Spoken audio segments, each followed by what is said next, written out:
right, welcome to this episode of the Boating Insider Podcast. We're doing a handful of these quick interviews leading up to PVA Maritrends, and I saw, Troy, I saw your name on the list for speaking, and the topic you're covering is mass rescue, on-scene coordination, and how to organize and execute a mass rescue exercise. So to introduce you guys, I want to introduce who you are, what you do, and then let's dive into it. So Troy Rentz, you're a U.S. Coast Guard 13th District Passenger Vessel Safety Specialist, and Scott Giard? Yeah. Do I have that right? Yes. Cool. You're the Search and Rescue Program Manager, and both based out of Seattle, Washington. So, guys, thank you for joining me. I really appreciate it, and let's just dive right into it. So, what is a mass rescue exercise? Well, I'll take that one. A mass rescue exercise is when we exercise our plans to provide immediate assistance to a large number of people in distress. So, as an example, say a cruise ship fire that necessitates the immediate evacuation of passengers, or perhaps an at-sea collision involving a passenger vessel. It also happens to occur during natural disasters as well. So during a natural disaster, you might have a mass rescue operation within that natural disaster. Say, most recent example is Maui, when all the people were rushing into the water to get away from the fire, and they were in need of assistance, and it was passenger vessels that took them to a place of safety. Wow. Yeah, it's something that you don't necessarily think about right off the bat, but they're kind of the perfect vessels for it. So I know we touched on this briefly before we hit record, but why did you choose this topic for the PVA event? Well, as it turns out, during recent events, or even if you go back quite a ways, and even during our exercises, when we look for assets to get people to immediate place of safety from a cruise ship, we practice that scenario a lot, or a ferry. It turns out that we always migrate to vessels that are of this size, say a foot ferry or a dinner cruise line, something like that. These vessels can take quite a few passengers, and they also have the ability to go to different sites. Like the ferries themselves are kind of limited to just the passenger ferry dock, right? Where if a PVA member vessel might be able to get into other areas that we have pre-designated as triage sites, and places where they might be able to reunify with family, have medical care, and the assistance that they need. Okay. How does that call go out, for like, hey, we need help? Like, does that come from the Coast Guard saying, hey, we've got a situation where we need a mass rescue? And how does that get broadcasted out to potentially reach members of the PVA and get those vessels involved in the situation? What's that process like? Yeah, the initial call generally comes from the vessel itself. Vessels have incident response plans and procedures for, how to deal with even the most catastrophic incidents, like a mass rescue. But the vessel notifies the Coast Guard of their situation, and then the Coast Guard relays that information through an urgent marine information broadcast to all vessels kind of in that vicinity. They try to hyper locate that as much as possible so that we can solicit help really from anyone, especially in the first minutes of an event. Okay, got it. And so I imagine there's quite a few moving pieces and urgency in this situation, right?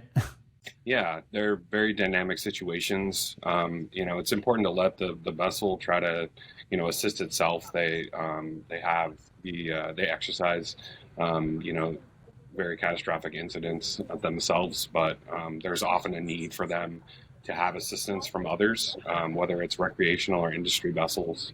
On-scene coordination is very complicated and can be even more complicated when Good Samaritans try to rush to the scene, but it does tend to be a very dynamic situation. Got it. Okay. So what kind of like preparation and planning goes into mass rescue exercise? All right. Well, like the main thing that people need to know about mass rescue is that Coast Guard assets alone are inadequate to effectively rescue hundreds or maybe thousands of people in distress all at the same time. So the first thing we do is form partnerships. That's the first thing we do in our planning process. We need to form these partnerships with vessel operators and other response agencies. Next, we get a volunteer, and we hold planning meetings to identify, what is the risk, what is a scenario that could happen. And of course, here in Seattle, there's more and more cruise ships for the Alaska cruises, and they're larger and larger capacity. So we think about that scenario a lot, but we also uh, focus on the ferries because we have the Washington State ferries, the BC ferries, Alaska State ferries, and so we try to coordinate, what we would do in case of an accident on one of those vessels. Then we'll pick out objectives like what do we need to accomplish during this exercise? Is it designating places of safety? Is it reunifying people with their families, and or is it maybe we want to test the shoreside response with say the fire rescue, the security, and the medical teams, because it is expected that we would have a large number of injuries, and so there'd be a lot of shoreside response coordination with the local agencies. After we set those objectives, we conduct the exercise. During the exercise, the players will not know the scenario. It'll unfold in front of them. I'm using a tabletop exercise, for example, and they'll have to make on-the-spot decisions on, for instance, where would these passengers go to? How would access be granted into the area? How would you maintain the security and site control? Um, but during the exercise, we'll have evaluators to evaluate how effectively we're addressing those objectives. They will identify areas where we need to work on, and they'll basically address the gaps that we had in our planning or in our processes. We'll try to fill those gaps, and then we do it all over again. It's a continual process. That's what it takes to be ready for a mass rescue event. Okay. And how do you get buy-in from the other, pieces of this puzzle, people on shoreside? How do you get the buy-in from them? I know you mentioned partnerships. What does that look like? Well, partnerships, vessel partners, PVA partners have been pretty cooperative. They've been, we've done several exercises, and they've assisted in real world mass evacuations. And so that part, seems fairly simple. Here in Seattle with, they have shortfalls in, say, the police and fire departments. And so sometimes it's hard to get the participation that you want. They might not send as many people to the exercises as we would like to have participate. But you've got to kind of, this is a good way to, what we're doing right now, to kind of emphasize the importance of being prepared for mass rescue events. And so it's a lot of it is just getting the buy-in and having people realize the risk. You have to present the risk to them so they, the different agencies can say, hey, yeah, that's a lot of passengers on these cruise ships or on these ferries. And then it goes pretty good after that. Okay. Yeah. Once they realize the scope of what this can be, then it's like, okay, maybe it makes sense to put a couple extra people, take a couple hours, let's put them on this so we know what the deal is. Okay. That makes sense. And then, so just for PVA members who are listening to this, being the first on scene is a very real possibility. So what do you do if you're first on scene?